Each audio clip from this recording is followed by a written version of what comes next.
adalah terjadi jarangnya rutinitas seksual di tengah kehidupan rumah tangga. Jadi mungkin karena faktor kesibukan itu tadi, ya. Ini, tapi ada satu hal yang perlu istri ketahui lah, khususnya kaum wanita ya. Di sini ketika wanita menginginkan sesuatu, terutama tentang hubungan suami istri, ketika si istri itu betul-betul meminta kepada suami, ini ada rasa kebahagiaan tersendiri bagi seorang suami. Kalau nggak percaya, tanya suami Anda, ya. Ini.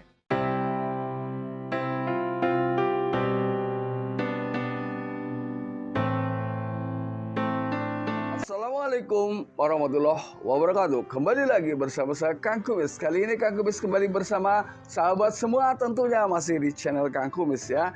Channel yang selalu berusaha ya berbicara seputar permasalahan kehidupan rumah tangga. Walaupun ini sebetulnya tidak mudah ya, tapi Kang Kumis berjanji akan terus berusaha menyampaikan hal-hal terbaik untuk sahabat semua ya. Karena tentunya ada kebahagiaan tersendiri di hati Kang Kumis ketika keluarga sahabat semua selalu harmonis hingga akhir usia. Namun sebelum lanjut ke topik, gak ada salahnya silahkan Anda subscribe, like, dan komen di channel Kang Kumis agar Anda semua, sahabat semua tidak ketinggalan info dan juga kabar terbaru dari Kang Kumis tentunya.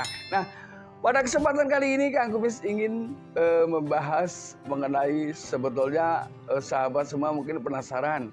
Apa saja sih yang bisa diprediksi awal mula istri melakukan perselingkuhan?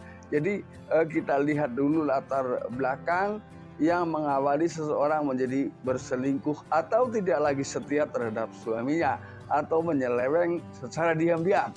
Ini. Kenapa ini saya harus katakan bahwa kita harus melihat latar belakang? Karena ketika pasangan selingkuh kita juga tetap harus introspeksi. Tidak boleh cari menangnya sendiri, tapi kita harus tahu loh apa penyebabnya pasangan ini kok selingkuh. Hal ini ketika Anda sudah tahu tentunya, ketika Anda betul-betul ingin membina kehidupan rumah tangga yang lebih baik, tentunya introspeksi adalah nomor satu yang harus Anda lakukan ya. Karena kita tidak tahu apa yang terjadi sebetulnya, jadi katakanlah perselingkuhan ini salah siapa. Namun ketika kita memahami latar belakangnya, kita bisa tahu siapa yang salah dan siapa yang belum benar. Ini. Yang pertama bisa jadi karena si suami lebih dulu selingkuh. Ini, mohon maaf. Ini bisa jadi karena Anda ada satu hal yang perlu Anda ingat bahwa istri adalah makhluk Tuhan atau seorang wanita ini paling pandai menyimpan rasa. Ya, baik rasa cinta, rasa dendam. Namun bagaimanapun kadang-kadang juga terjadi dendam-dendam negatif. Ya. Dendam yang justru ingin membalas secara diam-diam tentang apa yang pernah Anda lakukan terhadap pasangan Anda. Ini bisa jadi. Jadi ketika itu menjadi penyebab, maka yuk kita introspeksi sama-sama.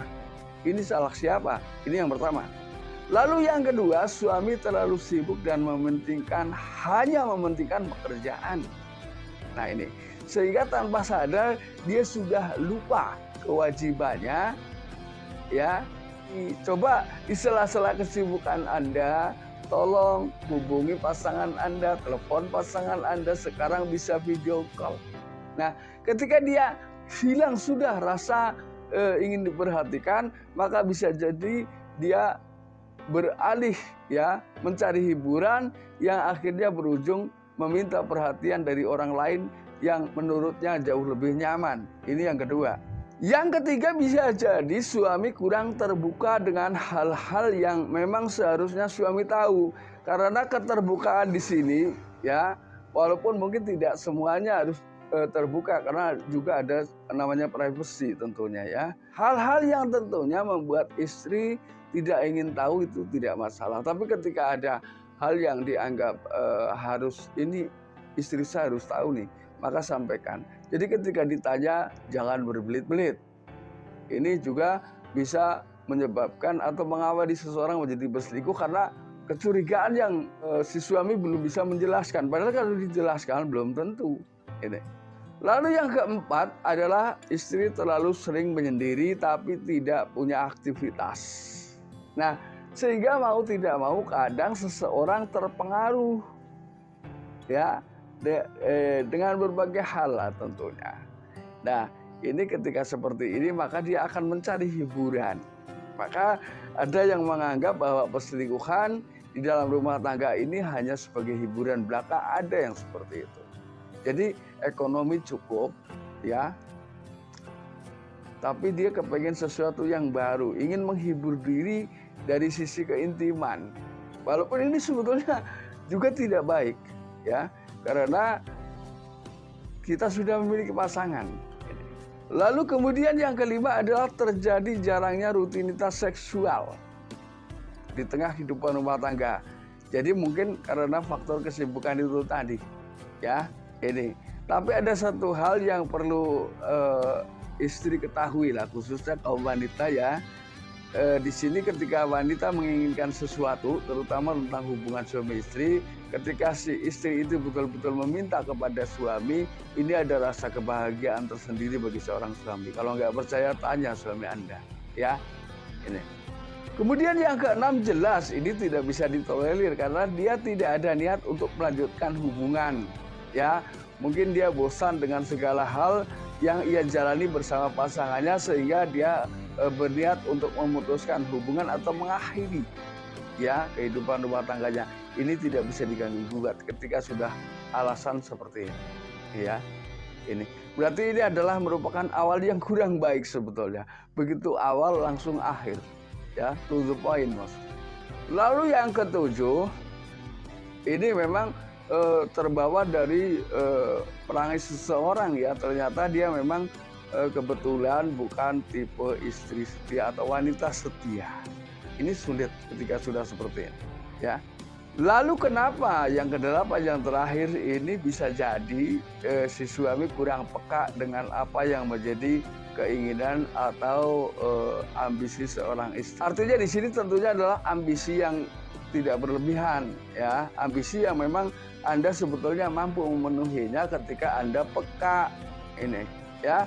Nah, namun saya yakin Anda adalah suami istri yang baik, yang selalu memahami satu sama lain, sehingga tidak ada celah apapun untuk mengawali Anda berdua melakukan sebuah perselingkuhan. Karena saya yakin apa yang Anda inginkan pada diri Anda ketika Anda seorang suami sudah ada pada istri Anda. Begitu pula istri Anda ya, sudah menemukan pria yang tepat, yang selalu mampu memberikan apa yang menjadi keinginan sang istri. Nah, mudah-mudahan apa yang Kang Kumis sampaikan bisa bermanfaat, dan akhir kata salam harmonis bersama Kang Kumis. Wabillahi taufiq wal hidayah. Wassalamualaikum warahmatullahi wabarakatuh dan terima kasih.